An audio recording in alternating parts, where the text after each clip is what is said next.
All right, so I'm currently on the phone with Damian. He's another musician that reached out about the interview series. So I'm going to go ahead and give him the chance to introduce himself. Hi, I am Damian. My name's Damian Carruthers. I play in a band called Rain and also in a band called Sugar Lakes. Excellent.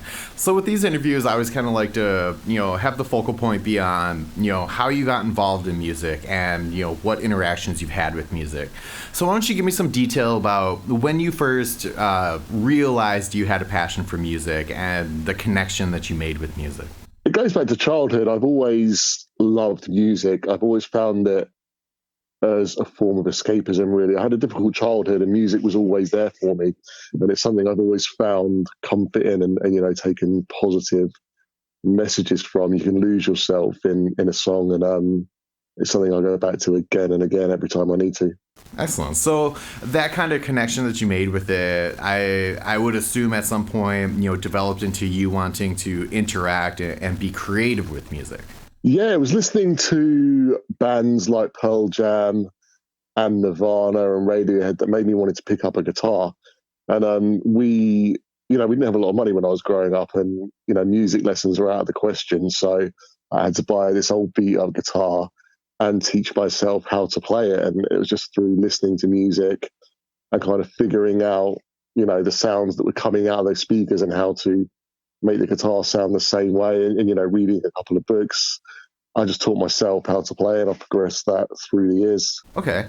And did you start playing guitar or piano? What instrument did you kind of use to be your conduit into creating music? It was guitar, always guitar. I've always looked up to guitarists and I always felt that was like the coolest instrument. And that's kind of what I grew up believing, that guitar was like this really cool instrument to play. And it's an instrument I really connected with. And, it's not too difficult to learn. I'd say you can learn it fairly easily. It's, really hard to master, and you never stop learning anything on it. But to kind of pick it up and make it sound okay, you can learn within a few months how to play, some basic stuff on the guitar. And it's that I was drawn to. I would love to learn piano at some point. I feel like now I need to move on to something else. So I'd absolutely love to try and learn the piano. So that's next on the list. Sure, definitely. So you mentioned that when you first started playing guitar, music lessons weren't an option. So did you learn guitar by just following songs that had already been written and playing along with them? What was kind of your learning process to get yourself up to speed? Yeah, it started out just by listening to bands like Nirvana, who write very simple music, and you can kind of pick up on those riffs and learn those by listening to them. I play by ear. I don't read music. My theory isn't too great. I play everything by ear. So listening to a band like that was absolutely perfect for learning, because it's just simple music, which is kind of something I'd stuck with. The songs I write now are really simple. I use simple riffs. I don't try and overcomplicate it, and that stems from listening to those kind of bands. Okay, sure. And so at some point, you got comfortable enough with the instrument to begin the writing process. Well, how did you kind of, translate your skill in guitar into how you want to create? So, like, what type of stuff did you kind of decide that you wanted to create? I kind of started out writing, a lot of rocky stuff, and I started out in a punk band as well. I joined a punk band where that was the first band I joined, and it was kind of really simple, power chord driven, 3-minute catchy songs. And, from there I learned a lot more and kind of met other musicians, and I took pointers from other guitarists, and, along the way was learning more and more and more about playing. And, it's progressed from there, starting out in that little punk band. Okay. And so how many bands do you think that you played with before you kind of reached a point where you wanted to find kind of your end goal project? Or do you see yourself more as like a hired gun where you go band to band, kind of just filling in? I'm a kind of really creative person, and I've been in a lot of bands, and I'm still friends with a lot of these people I've been in bands with, and I'd still write music with them.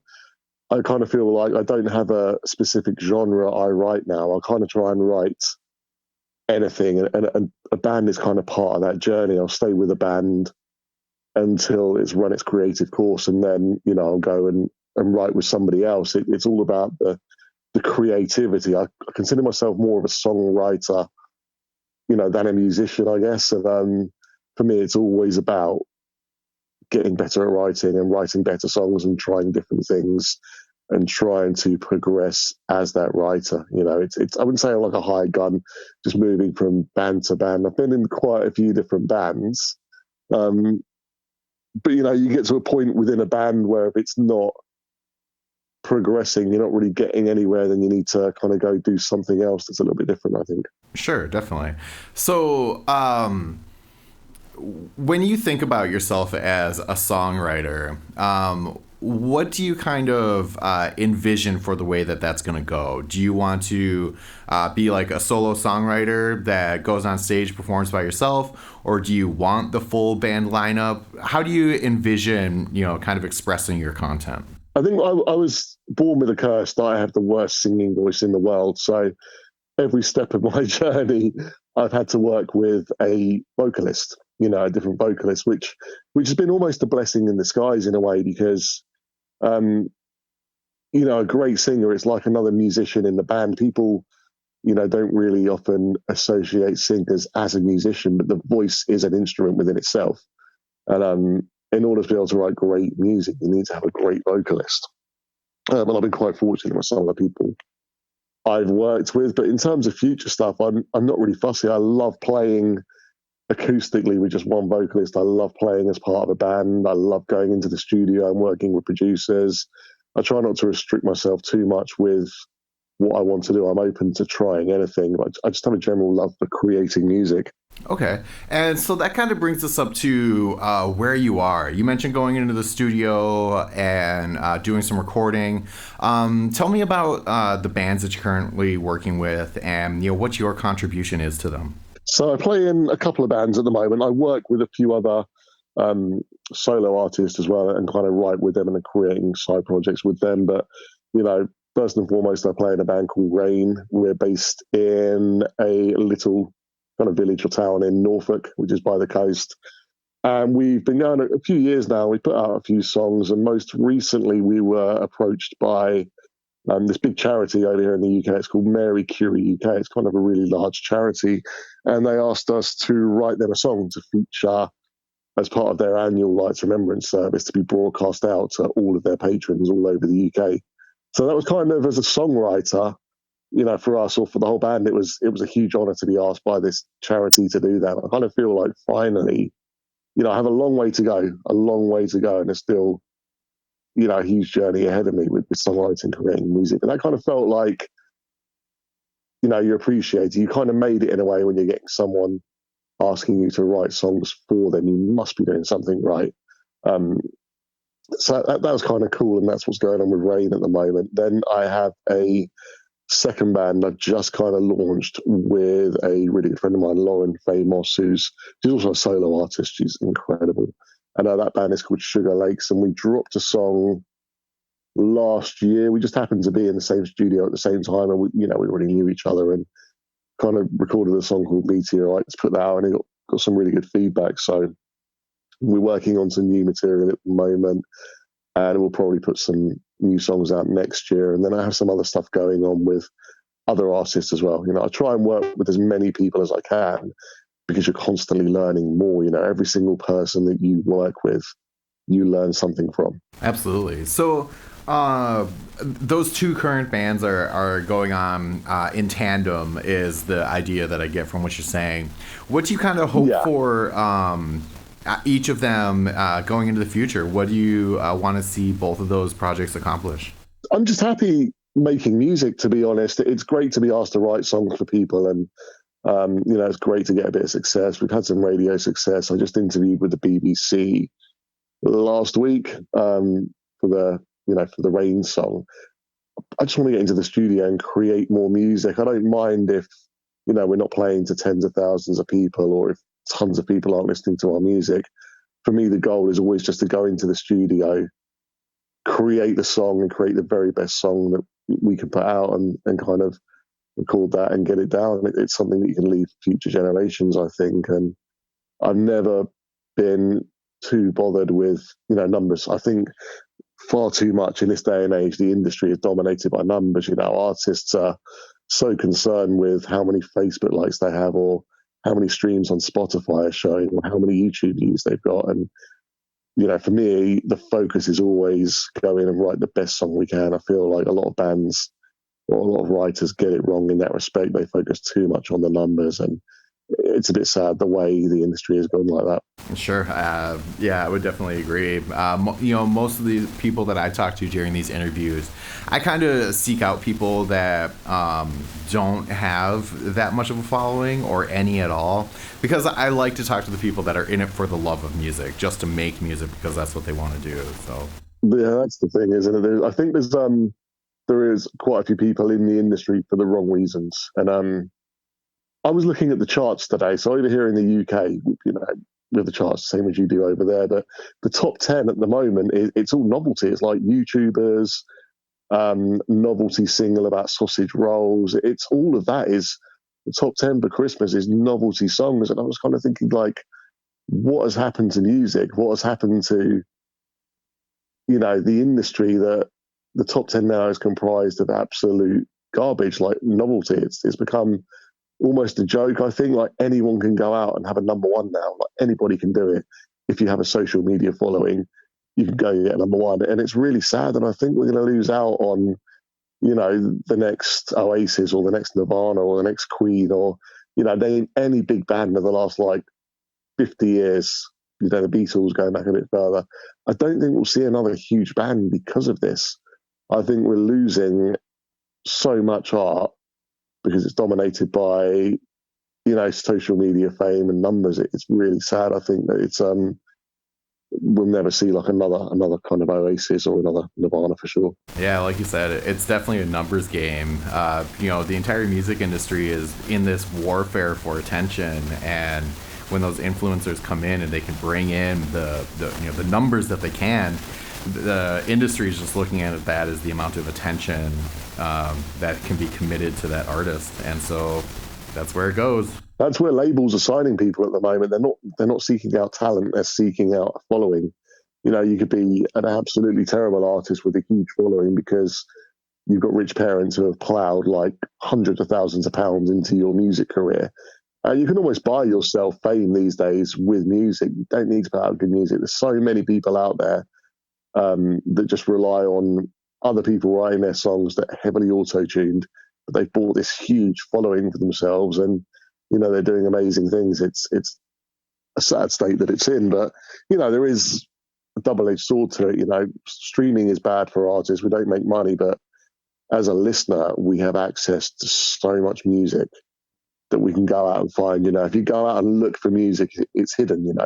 You have to look hard for it, but there's still some great music out there. It's just not getting the attention it deserves. Yeah, absolutely. It just needs to be found.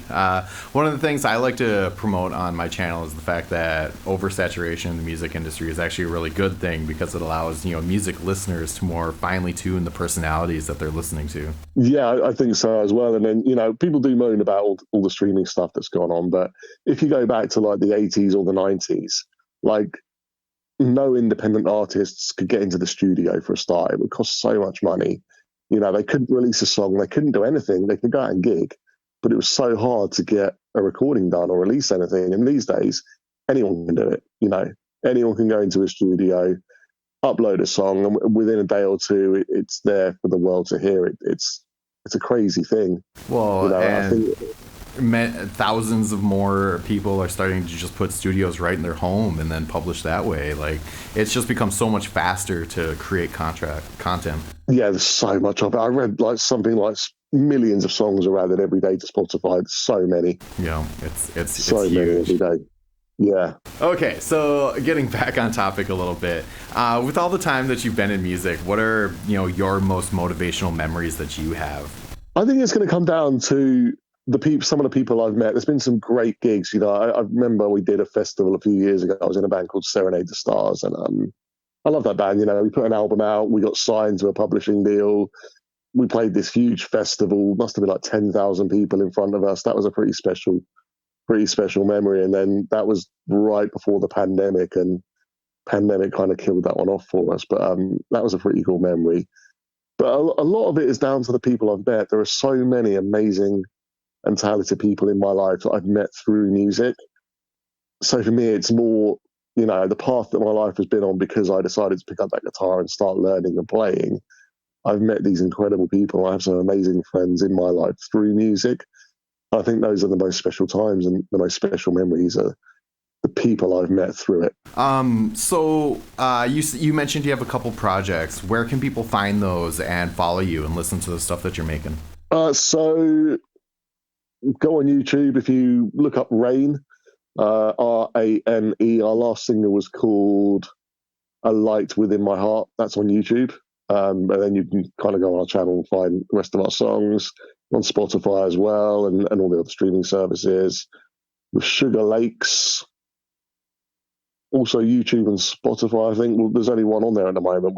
We're fairly new, so just look up Sugar Lakes Meteorites, or anyone just add me on Facebook. To be honest, I don't mind that. I share a lot of my music on my own Facebook page because I'm sure you're aware, like Facebook pages are pretty much dead. Social media is really difficult for artists at the moment. So I just share most of it from my personal page. We do have pages, but nobody sees anything on it. It's all restricted by the algorithms. Right. All right. So I always like to give the person that I'm interviewing the opportunity to put out their last word. So what's a message that you would want to put out there that you resonate with? I think, if you are an artist, there's a few bits of advice I'll give to anyone that's kind of a songwriter or an artist out there. If you're in the studio writing a song, just think when you're listening to it, every time you lay down a line or a melody or a chorus, is that the very best that can be? Have you done 100% on that? Is that the best you can give, or can it be better? And if it can be better, make it better. And the other one is make friends. Make friends with everybody. It's all about who you know in the industry and help each other out. We're all in this together. There's enough room for everybody. Make friends, help each other out.